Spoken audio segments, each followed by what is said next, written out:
Welcome everyone to day 3 of Ananke Women in Literature Festival.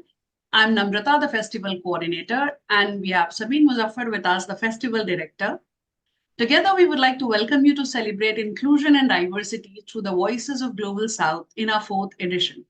So, Sabine, do you think literature and arts can be leveraged as tools to challenge and disrupt prevailing narratives of erasure? Absolutely. It began with, well, it didn't begin, but I can quote one example that I always do with the Gutenberg Press.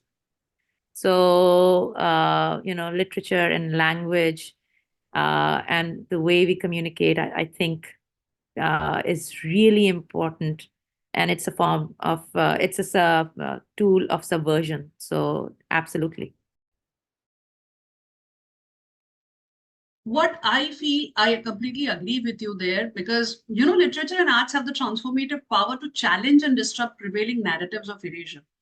Through storytelling, through poetry, visual arts, music, and other creative mediums, marginalized voices can reclaim their narratives and assert their identities, which can eventually challenge the dominant discourses. So, by centering the experiences, perspectives, and histories of marginalized communities, literature can serve as a very powerful tool for resistance, empowerment, and social change. I'm sure we all have witnessed it in the past as well. And this is going to be the same even going forward. This does not change.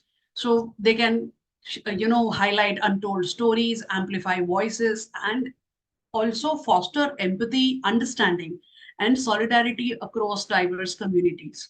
What is important is, when it's not important like I was told by somebody that, privilege is something that privileged voices should not be brought to the stage and they should not be taking light. But for that, this comes from a very personal thing that, being born into privilege is not something that we could do about it, but using that privilege to create a platform, to create a space, to create more space on the table where we bring in more voices to share their stories, enabling more such conversations. That is important. Being born in privilege is fair. There's nothing that could be done, or we didn't have a choice. It wasn't like you and I were asked about it, or anybody was asked about it and done. But that is what is important, and I think that is where literature and movies also need to play a role in doing this. So, by leveraging these tools, we need to have a very multifaceted approach and be open in considering stories. Like even as viewers, for that matter, we have to celebrate the voices which come from this. What do you think, Sabine, about it? Yeah, I absolutely agree with you. First, talking about privilege, and you know, in the beginning, I used to say, we talk about, or it's not justification, but I feel that, why should we justify because we are born in privilege, if, especially if we are doing good things. I believe we are, if we're doing good things, these things shouldn't matter. If you're doing the work, if impact, we're initiating impact, or we're, mobilizing change, then that is what matters, right? Yeah. Create, and talking about stories and films, uh, these bring people together. These are universal tools that bring people together. It's a shared experience. Music, all forms of art brings people together. So if you're, so I think it's really important to celebrate that, promote that, encourage that. Maybe then through these positive things, we can do away with the negative things, heal the world. Yeah. In the last 1 to 2 years in India, we have seen a very positive change, at least in that way. And I'm sure you must be reading about it in the news, is that regional cinema in India has experienced a remarkable surge in popularity and recognition, like both And domestically and it's brilliant. internationally. Yeah. Yeah. Some of the movies, even the trailers that I've seen, they're mind blowing, Namrata. Like, I'm sure 10 years back, we couldn't have thought of a South Indian movie, a Telugu movie like RRR going to the Oscars. That in itself is such a big conversation starter there, that, okay, it's there. Be the music, be the story, it is there. And that has paved way for so many collaborations which are happening across industries. And, so many brilliant minds coming together. Like somebody from a Malayalam cinema is now working with somebody from the Hindi cinema. And it's exciting as a reader to witness this, as a viewer. And of course, then we cannot forget Daisy Rockwell's Booker Prize win, which was for a translated work. And that put the spotlight on translated literature so much that thankfully the conversations have, since then have just doubled, tripled, and just increased in size. Because even after that book, the coming 2, 3 years, I've seen only translations being nominated in different languages. Publishing houses are now open to more translations. And of course, national awards for films like Badhai Do, they further validate the creative prowess of regional filmmakers and actors, and sensitive storytelling, and of course, with a very, very strong message.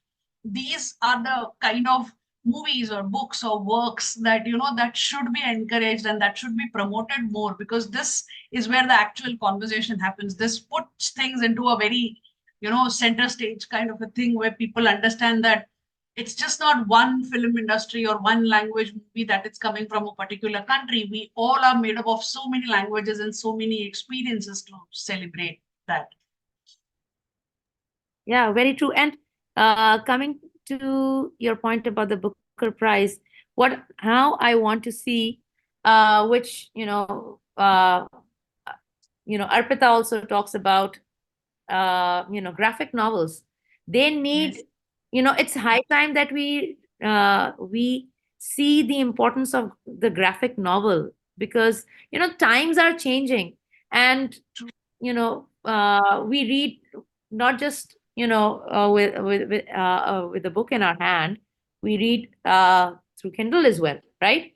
So if we can do that, why not the graphic novel being placed, having that well deserved space in the literary landscape, especially when it comes to prizes.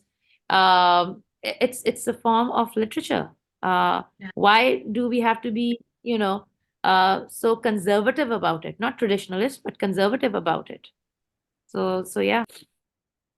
Very true. And with that, we have actually got interesting panels listed for this day also. We have a very interesting conversation with Ekta Kapoor, the founder of Ishi. And we have a thought-provoking one with Zuban Books, where they'll be talking about Northeastern writing. We have Readomania panels on breaking taboos, women writing crime thrillers, and crafting strong women characters in fiction. And of course, we have diverse narratives, which we spoke about so extensively, which talks about inclusivity in literature, featuring K. Vaishali, Abhishek Anika, Alina Gofran, and which is moderated by Saurabh Sharma. We have a fireside chat with Tathagata Bhattacharya, which will be moderated by me. And lastly, we have Joy of Urdu, a journey, which will be moderated by Sabin Muzaffar, featuring Zarwani Ansari, Rabila Kidwani. We hope you enjoyed all the panels, you enjoy all the readings that we have curated for you, and we would love to hear from you, your experiences, and your thoughts on this. Thank you so much.